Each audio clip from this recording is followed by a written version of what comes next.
महाराष्ट्रातील राजकारणामध्ये सामर्थ्यशाली घराण्यांची जणू एक माळच तयार झाली आहे। इथं वडील खासदार तर मुलगा आमदार, तर कुठं पती मंत्री तर पत्नी जिल्हा परिषद अध्यक्ष, अशी सत्ता एकाच घराण्यामध्ये आहे। असे कित्येक तरी जोड्या महाराष्ट्रामध्ये आता तयार झाल्या आहेत की जिथं संधी आणि सत्ता दोन्हीही त्यांच्याच कुटुंबापुरती मर्यादित झाली आहे। मग आजच्या व्हिडिओमध्ये आपण हेच पाहणार आहोत की महाराष्ट्रातील एकाच घरातील आमदार आणि खासदार असणाऱ्या घराण्यांची यादी। जय शिवराय, मी अभिषेक सोळुंके जाणता महाराष्ट्रामध्ये आपल्या सर्वांचं अगदीनापासून स्वागत करतो। याच घराण्यांपैकी राणे कुटुंब एक। राणे कुटुंबामध्ये नारायण राणे यांनी सिंधुदुर्ग आणि कोकणामध्ये आपलं वर्चस्व राखलं आहे। नारायण राणे यांनी शिवसेनेतून सुरुवात केली आणि मुख्यमंत्री, त्यानंतर काँग्रेसमध्ये प्रवेश, तिथंही राज्याच्या मंत्रिमंडळामध्ये काम केलं। त्यानंतर त्यांनी भाजपमध्ये प्रवेश केला, तिथं देखील राज्यसभेवर खासदार आणि केंद्रामध्ये मंत्रीपद देखील राणेंनी मिळवलं। एकंदरीत नारायण राणे यांनी सत्तेचा बराच काळ भोगला आणि सत्तेतून त्यांनी आपलं वर्चस्व या जिल्ह्यावर कायम राखलं।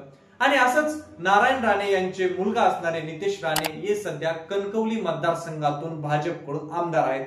तर तेच नितेश राणे सध्या मंत्रिमंडळामध्ये कॅबिनेट मंत्री देखील आहेत। नारायण राणे यांचा दुसरा मुलगा असणारा निलेश राणे हे सुद्धा कुडाळ मतदारसंघातून आमदार आहेत। कुडाळ हा मतदारसंघ शिंदे गटासाठी सुटला होता, त्यामुळं निलेश राणे यांनी भाजप सोडलं आणि शिंदे गटामध्ये प्रवेश केला आणि इथली कुडाळची जागा लढवली आणि ते निवडून देखील आले। म्हणजे बघा ना, वडील खासदार तर मुलगा हा आमदार, पुन्हा राज्याच्या मंत्रिमंडळात मंत्री, तर दुसरा मुलगा हा सुद्धा आमदार। म्हणजे सत्ता ही फक्त स्वतःच्याच घरात असली पाहिजे असं सूत्र जमलंय। एवढंच नाही तर सिंधुदुर्गच्या डीपीडीसी देखील याच तिघांचं वर्चस्व आहे। आता यानंतरचं नाव आहे ते आहे रायगडचे खासदार असणारे सुनील तटकरे। सुनील तटकरे हे राष्ट्रवादी अजित पवार गटाचे प्रदेशाध्यक्ष आहेत। राष्ट्रवादीच्या माध्यमातून सुनील तटकरे यांनी रायगड जिल्ह्यावर आपलं वर्चस्व कायम ठेवलंय। तर त्यांनी कायमच राष्ट्रवादीच्या माध्यमातून वेगवेगळ्या निवडणुका लढवून त्यांनी कायमच आपली एक ताकद या जिल्ह्यामध्ये दाखवून दिली आहे। सध्या ते रायगडचे खासदार आहेत। तर त्यांची मुलगी असणारी आदिती तटकरे या सध्या श्रीवर्धन मतदारसंघातून आमदार म्हणून निवडून आल्या आहेत। यासोबत त्या महाराष्ट्र सरकारमध्ये कॅबिनेट मंत्री सुद्धा आहेत। म्हणजे बाप खासदार तर मुलगी ही राज्यातील मंत्रिमंडळामध्ये मंत्री आहे। इतकंच नाही तर आता तटकरे कुटुंबातील तिसरा सदस्य म्हणजे सुनील तटकरे यांचा मुलगा अनिकेत तटकरे हा सुद्धा राजकारणामध्ये सक्रिय आहे। स्थानिक स्वराज्य संस्थेतून तो आमदार देखील आहे। म्हणजे इथं बाप खासदार, मुलगी मंत्री तर मुलगा आमदार, म्हणजे अशी सत्ता आपल्याच घरामध्ये त्यांच्या आहे। आता यानंतरचं नाव आहे खासदार वर्षाताई गायकवाड यांचं। वर्षाताई गायकवाड या मुंबई उत्तर या लोकसभा मतदारसंघाच्या सध्या काँग्रेस पक्षाकडून खासदार म्हणून निवडून आलेल्या आहेत। वर्षा गायकवाड यांनी धारावी मतदारसंघातून 4 वेळा आमदार म्हणून देखील त्या निवडून आल्या होत्या।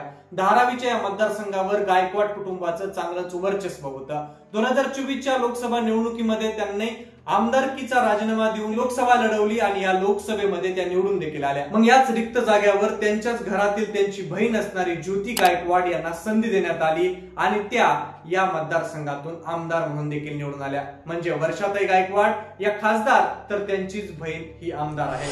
आता यानंतरचं घराणं आहे ते उपमुख्यमंत्री असणारे एकनाथ शिंदे यांचं। एकनाथ शिंदे यांनी शिवसेनेतून आपल्या राजकारणाची सुरुवात केली।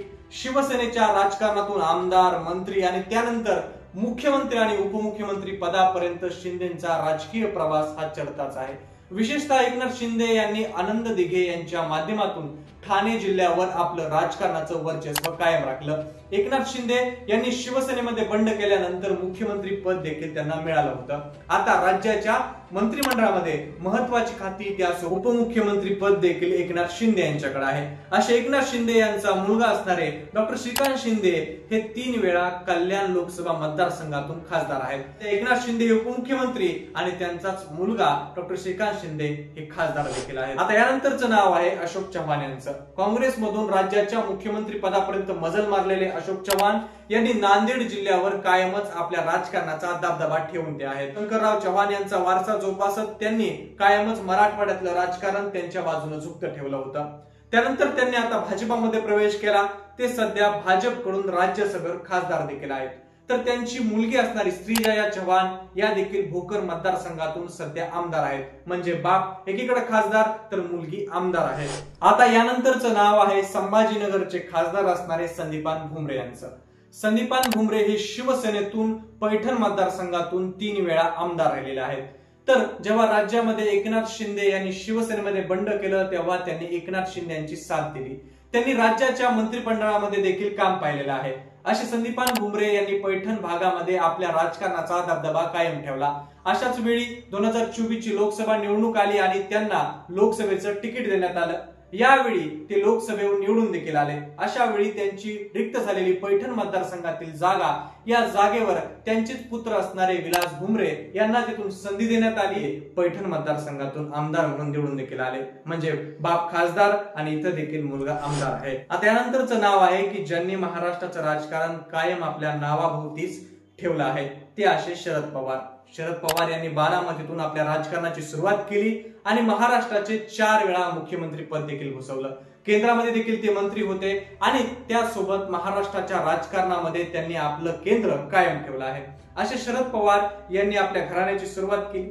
तर आता शरद पवार यांची मुलगी असणारी सुप्रिया सुळे या 2009 पासून बारामतीतून खासदार आहेत. तर त्यांचेच पुतणे असणारे अजित पवार हे 6 वेळा राज्याचे उपमुख्यमंत्रीपदी राहिलेले आहेत. तर अजित पवार यांच्या पत्नी असणाऱ्या आणि शरद पवार यांची सुनबाई असणाऱ्या सुनेत्रा पवार या सुद्धा राज्यसभेवर सध्या खासदार आहेत.